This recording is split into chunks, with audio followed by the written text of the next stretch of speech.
Local news 24માં આપનું હાર્દિક સ્વાગત છે।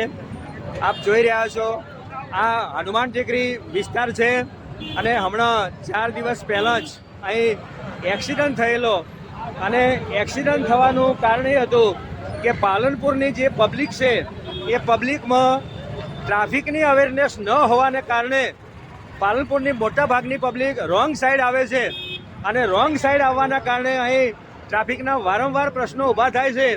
તો આજે બનાસકાંઠા જિલ્લાના એસપી સાહેબ પોતે ખુદ અહીં આ ટ્રાફિક સેન્સ લેવા માટે આવેલા છે।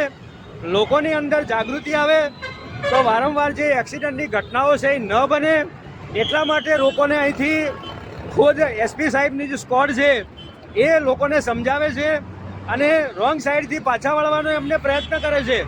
જો લોકો રોંગ સાઈડ બિલકુલ ના આવે તો અહીં ટ્રાફિક સમસ્યાનો જે પ્રશ્ન છે એ કાયમ માટે હલ થયો છે। સાથે સાથે આજુબાજુના જે દબાણો છે એ દબાણો દૂર કરી અને રોડને પહોળો કરવાની અહીં જરૂર છે। બાયપાસ તો બનશે જ, પણ બાયપાસની સાથે સાથે અહીં જો પુલ બનાવવામાં આવે તો એ પ્રશ્ન કાયમ માટે હલ થઈ શકે। આપ જોઈ શકો છો કે અહીંથી રોંગ સાઈડે આવતા જે વાહનો છે એ પોલીસ અને એસપી સાહેબની ગાડી હોવાના કારણે અહીં પાછા વળે છે, પણ જો દરરોજ આ જ રસ્તેથી જો પાછા વળવાનો પ્રયત્ન કરે તો ટ્રાફિક બિલકુલ ન થાય અને એટલા માટે ખુદ જે એસપી સાહેબ છે એ એસપી સાહેબ આ લોકોની સિચ્યુએશનને નિહાળવા માટે પધારેલા છે।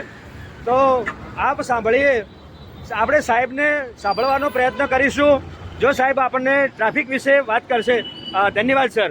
આ છે બનાસકાંઠા જિલ્લાના એસપી સર। સાહેબ, આ ટ્રાફિકના નિવારણ માટે આપ શું પગલાં લેવાના છો? આપ લોકોને જણાવી દઉં કે આજે હું મારા ડીવાયએસપી પી અહીંયા હાજર છીએ, સાથે સાથે નેશનલ હાઈવે ઓથોરિટીના એન્જિનિયર્સ બી અહીંયા હાજર છે। અમે લોકો સાથે મળી કઈ કઈ જગ્યાએ રેલિંગને વધારવી જોઈએ, કઈ જગ્યાએથી રેલિંગને નીકાળવી જોઈએ, કઈ જગ્યાએથી રોડને આપણે સિંગલ વે કરવો જોઈએ, આ તમામ પ્રકારના નિર્ણયો અમે અહીંયા સાથે અને લીધા છે।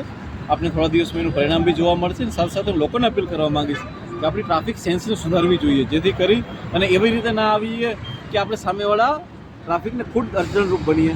આમાં બધી વસ્તુ કરવા જઈ રહ્યા છીએ અને મને આશા છે કે તેનાથી ટ્રાફિકની સમસ્યા નિવારણ। ઓકે, ધન્યવાદ સર। આ હતા એસપી સર બનાસકાંઠાના કે જેઓને લોકોને ટ્રાફિક સેન્સની જાગૃતિ લાવવાની વાત એમણે કરી છે અને આ સમસ્યાનો ઉકેલવાનો પ્રયત્ન કરશે। Gujarat local news, Gujarat, Palanpur.